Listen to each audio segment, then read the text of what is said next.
Behold, I send an angel before you to keep you in the way, and to bring you into the place which I have prepared.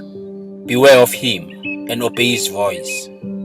Do not provoke him, for he will not pardon your transgressions, for my name is in him. But if you indeed obey his voice, and do all that I speak, then I will be an enemy to your enemies, and an adversary to your adversaries.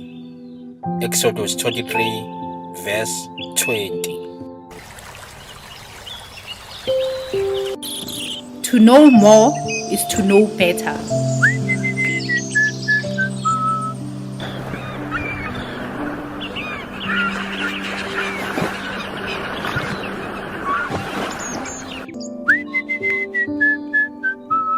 First of all, giving all praise and honor to the Holy One of Israel, the God of Abraham, the God of Isaac, and the God of Jacob. Let me also take this opportunity and give all honor and respect to the Mushwetsi and the Nkosi Dlamini ancestors. I honor and respect them with the understanding that I come from them, that one day I will go back to them, only to return from them again in the full recycling of life. Thokozani, Shalom, Shalom. My name is Mkhulumbazo, Inhlaba Mkhosi, Isigijimi Sabadala.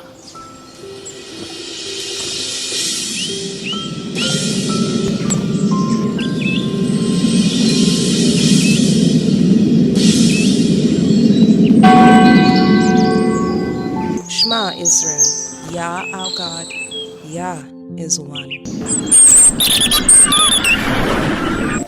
Dumelang, Sanbonani, Absheng. Welcome to chapter 14 of the Mkhulumbazo Masterclass. In chapter 13, I said in the next class, we'll talk about Idlozi as the soul of the universe.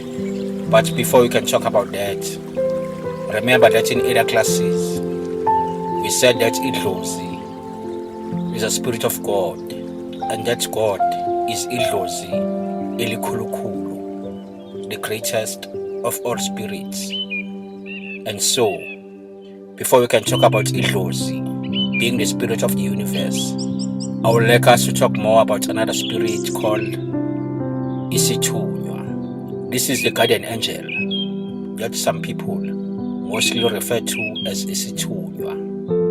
In this instance, we read about it walking in front of the children of Israel. We are instructed to never make this angel angry and to always obey its voice. This spirit, called Isithunywa, is also Idlozi, but it is the most evolved of spirits. It is a spirit that has reached full maturity. It does not feel hunger or cold like Idlozi. It does not yearn for food like Idlozi does.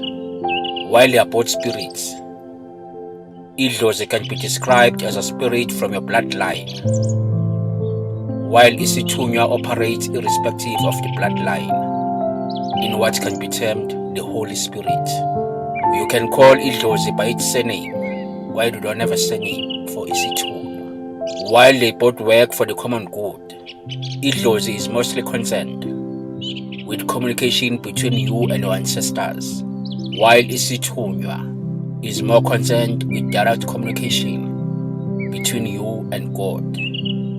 While Idlozi is more concerned with your family problems and connections, Isithunywa is more worldly.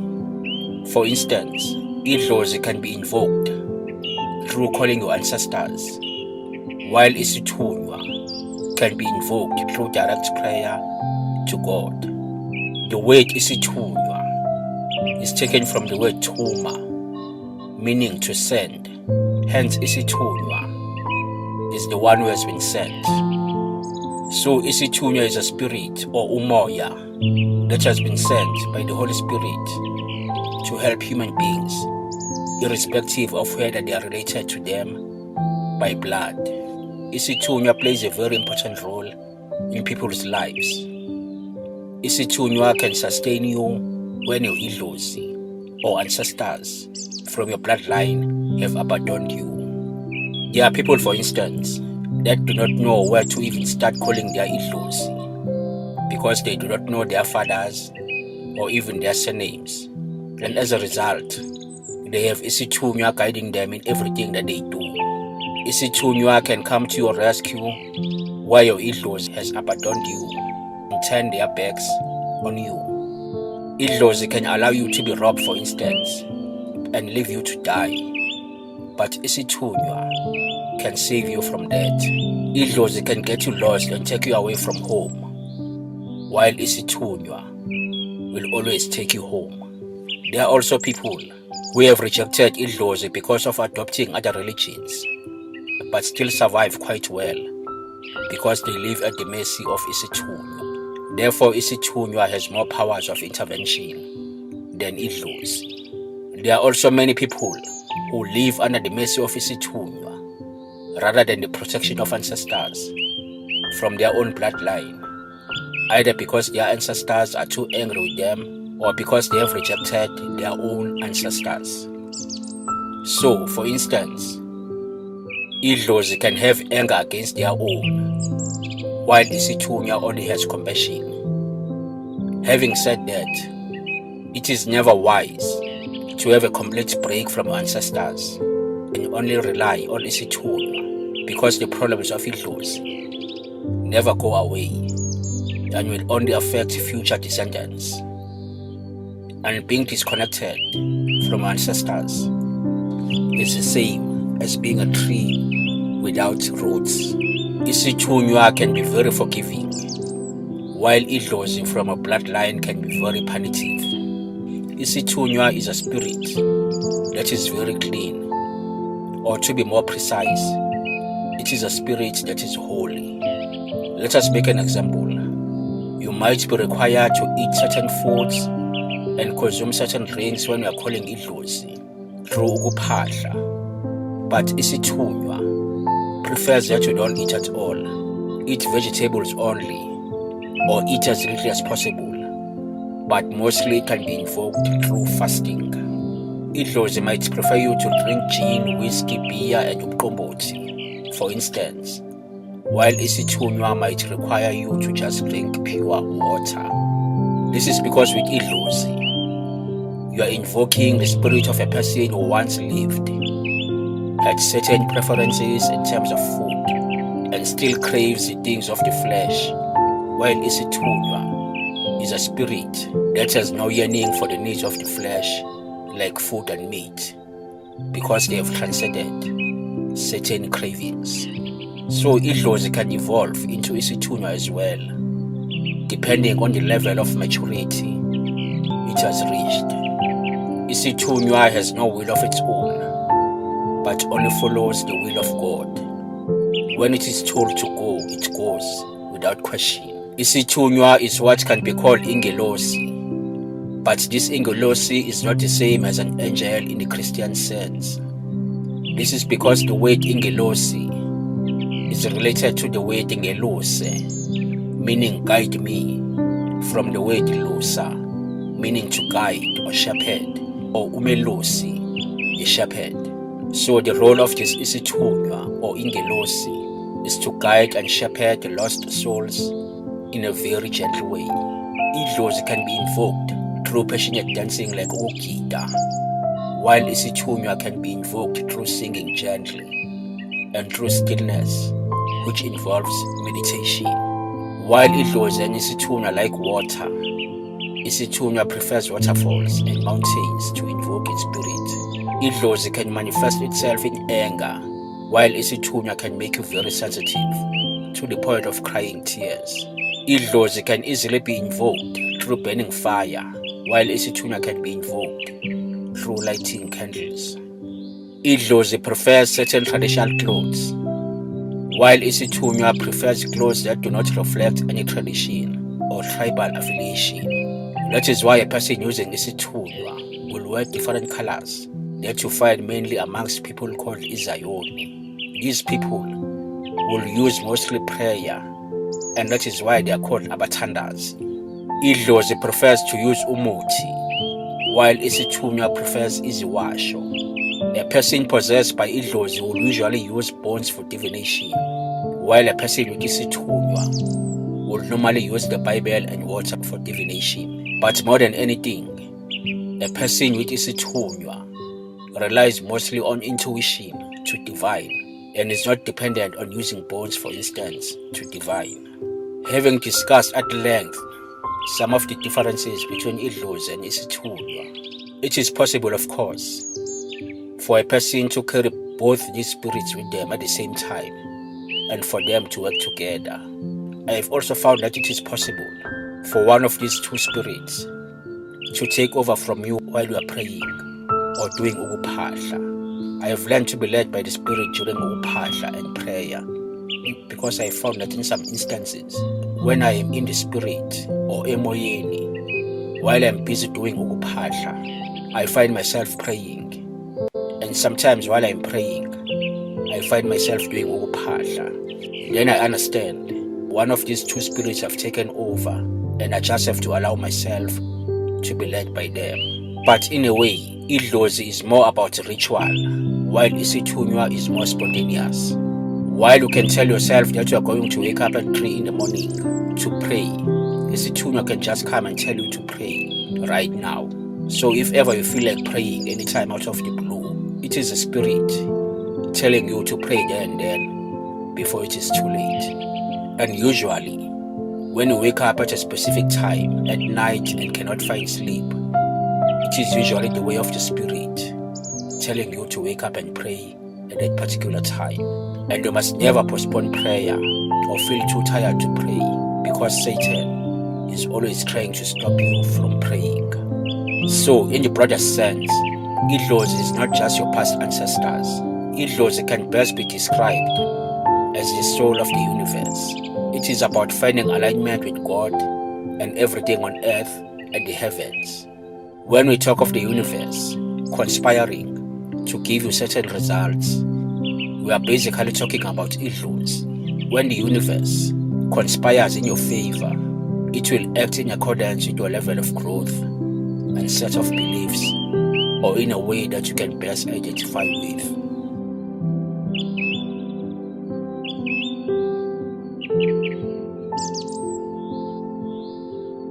So, even animals, the horses that appeared in Elijah's case, for instance, can be idlozi. So, even animals and trees can be idlozi.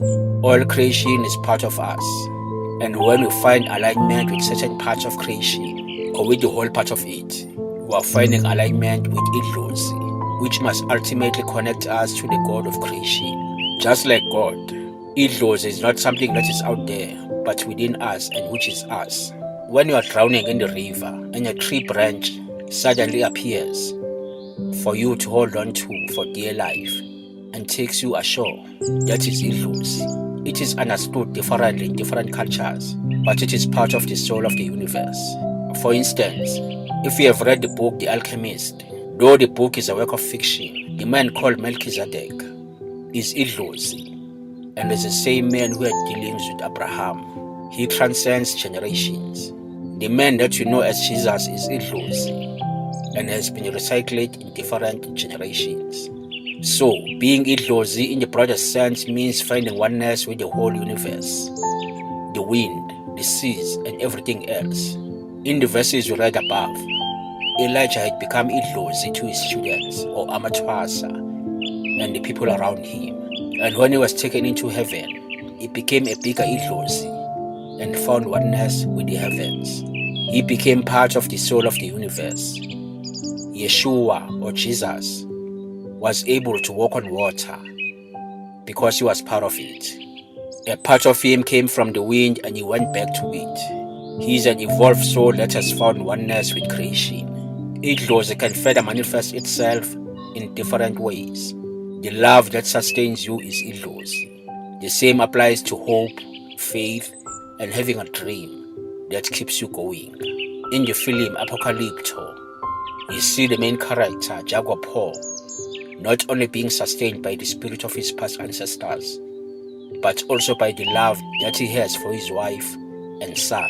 Even though his wife is miles away from him, when she says, "Come back to me," almost in a whisper, her voice reaches him and spurs him to go on in the face of immediate death.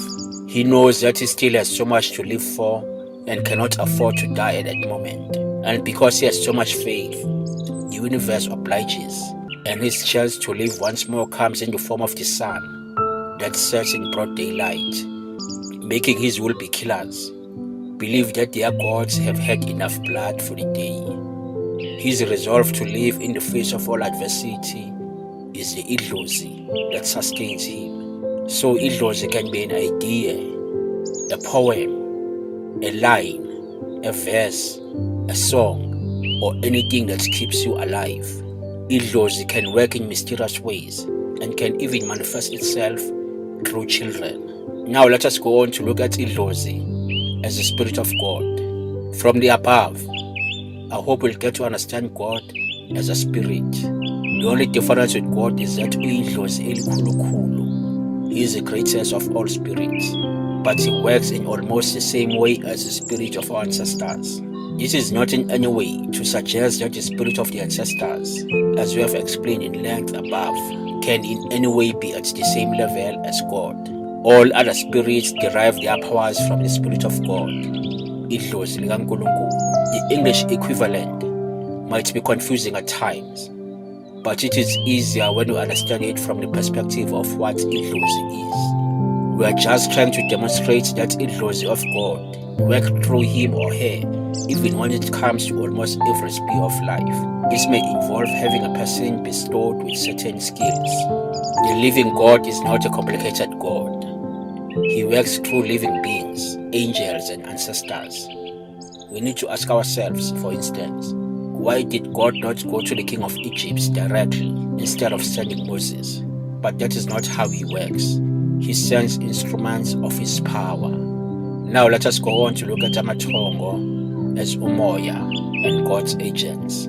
Amathongo are therefore the spirits or souls of people who once lived in the physical world and have died and gone on to live in the spiritual world. These souls are God's agents who have been delegated to look after their respective families on earth. These spirits have three primary functions: to protect and guide, to give blessings, and to give curses if needs be.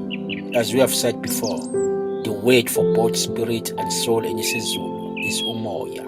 The term umoya should not be confused with the term imimoya, which means negative spirits. In isiZulu, umoya is also the same for both wind and spirit. Some people use the word umphefumulo, breath of life, but this is more associated with the physical being. These two words, umoya and umphefumulo, just like spirit and soul, can be used interchangeably depending on the context.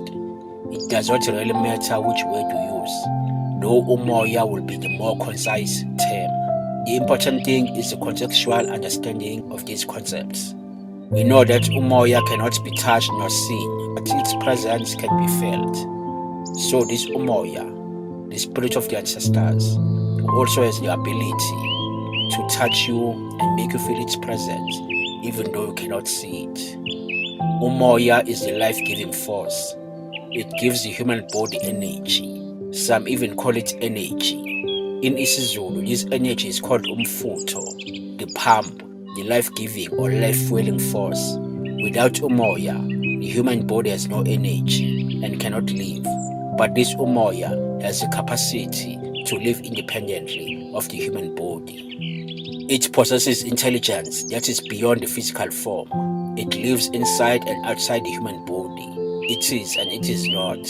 It can travel beyond the human body. It has the ability to be within you and outside you at the same time. On a physical journey, it can travel ahead of the body and know what is going to happen on the journey and on the destination. When you have a dream or a vision of future events, it is your umoya going ahead of the physical body. Our angels or souls have the ability to touch another soul without the respective beings coming into physical contact. If you understand the words that I'm speaking, for instance, and they find a place within you. It is our souls meeting and shaking hands. The spirits can be connected to other spirits in ways that are difficult to explain. Have you noticed how you will think of someone you have not seen for a long time, and they immediately appear out of the blue, or they just call immediately after you have thought or just spoken about them? Everyone is born with this soul. It can be called intuition or the sixth sense. It can come in the form of spiritual insights, a certain vibrating feeling in your body, the movement of hair, a conscious part in you, an elevated mind, etc. This soul has the ability to grow unlimited during the physical lifetime of a body and beyond. Unlike the body, which stops growing at a certain point, the soul has no limit to its growth. People speak of reaching the glass ceiling or the pinnacle of their success, but it is not the same with the spirit. The spirit is not a destination, it is a journey. The continuous growth of the spirit should be your ultimate objective, and it will serve as a light to those who come near you.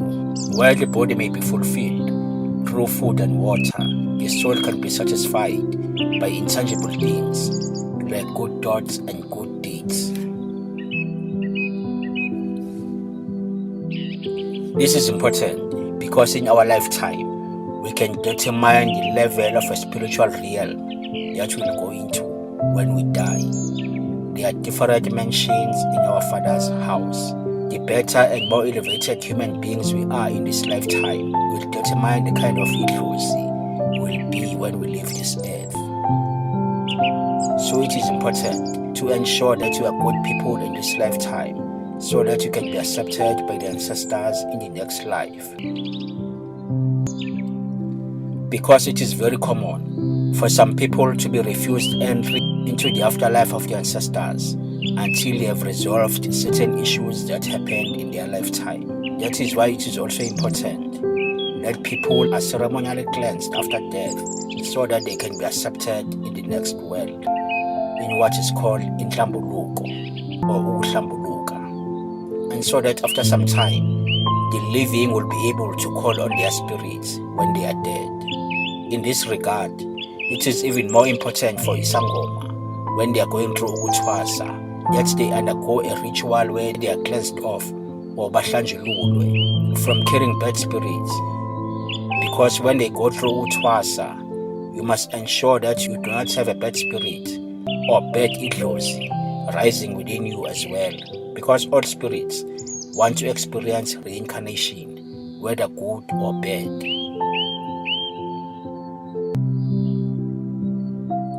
And when you do go Pasha as well, you must always make it clear that you are only calling clean spirits or amadlozi amahle or amadlozi ahlambulukile to come forward.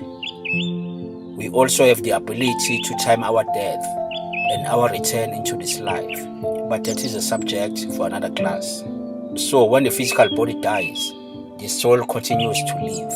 It is a spirit that we call an ancestor, Ithongo in the community of ancestors. So one can say you are speaking primarily of different spirits here that are looking after us.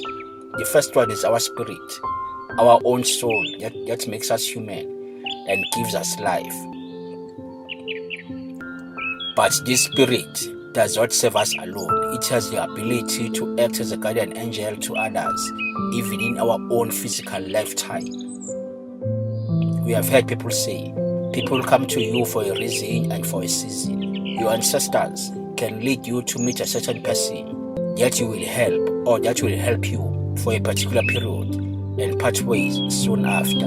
I am sure that you are reminded of many people and events when I'm talking about this.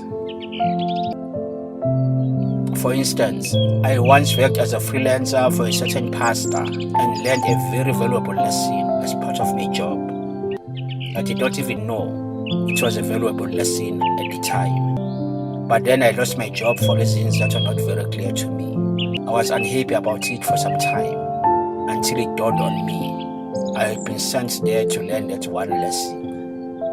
And now that I had learned that lesson, it was my time for me to move on and further my education. Our paths with that pastor had crossed for a reason and for a season. I learned from that I'm also a product of different people and experiences. Another example, I came to work for Khumbule Khaya, one of the most watched shows in South Africa, so that I could better understand the plight of broken families and the importance of families as a building block of our society. At first I thought it was just a job, but I came to learn later on that there was a reason why I had found myself in that particular environment. I got to learn about the importance of identity, which is something that almost all black people lack, as we will see in the later classes.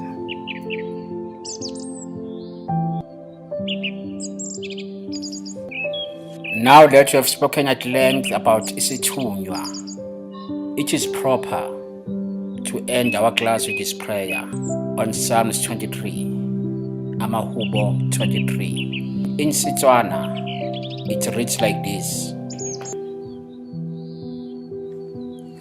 Pasalema ya Gatafita. Morena ke modisa wa me, ga nkitla ka tlhoka sepe. O mpholosa mo mafolong a matalana. O nkgogela kwa metsing a tapoloso. O lapolosa moya wa me. O ntsamaisa mo ditseleng tsa tshiamo ka ntlha ya leina la gagwe. Le fa ke tsama mo mogorogorong wa moriti wa loso, ga nkitla ka boifa bosolo bope, gonne o na le nna. Tsama ya gago le seikokotlelo sa gago di yang kgomotsa. O bakanya bojelo fa pele ga me, go lebagana le baba ba me, kgotsa go lebagana le dira tsa me. O ntlotsa tlhogo ka lokwane, senelo sa me se tletse, se apenologa. Ruri molemo le boitshwarelo di tla ntshala morago ka malatsi otlhe a bophelo jwa me. Ke tla nna mo ntlong ya Morena go ya go sa boikhutleng. Amen. In isiZulu, it reads like this. UJehova ungumalosi wami, angiyikweswela. Uyangilalisa emadlelweni aluhlaza. Uyangiyisa ngasemanzini okuphumula. Ubuyisa umphefumulo wami. Uyangihola ezindleleni zokulunga. Ngenxa yegama lakhe, noma ngihamba esigodini sethunzi lokufa, angesaba okubi, ngokuba wena unami. Intonga yakho nodondolo lwakho ziyangiduduza. Ulungisa itafula phambi kwami, ebusweni bezitha zami. Ugcoba ikhanda lami ngamafutha, indaba yami yachichima. Impela okuhle nomusa kuya kungilandela imihla yonke yokuphila kwami. Ngiyakuhlala endlini kaJehova kuze kube phakade. Amen. Thank you for listening to chapter 14 of the Mkhulumbazo Masterclass.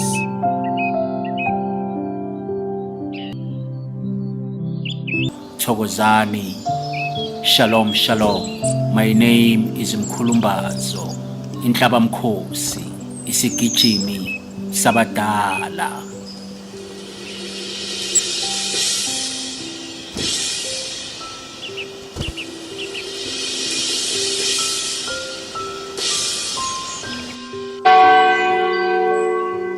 Shema Israel, Yah our God, Yah is one.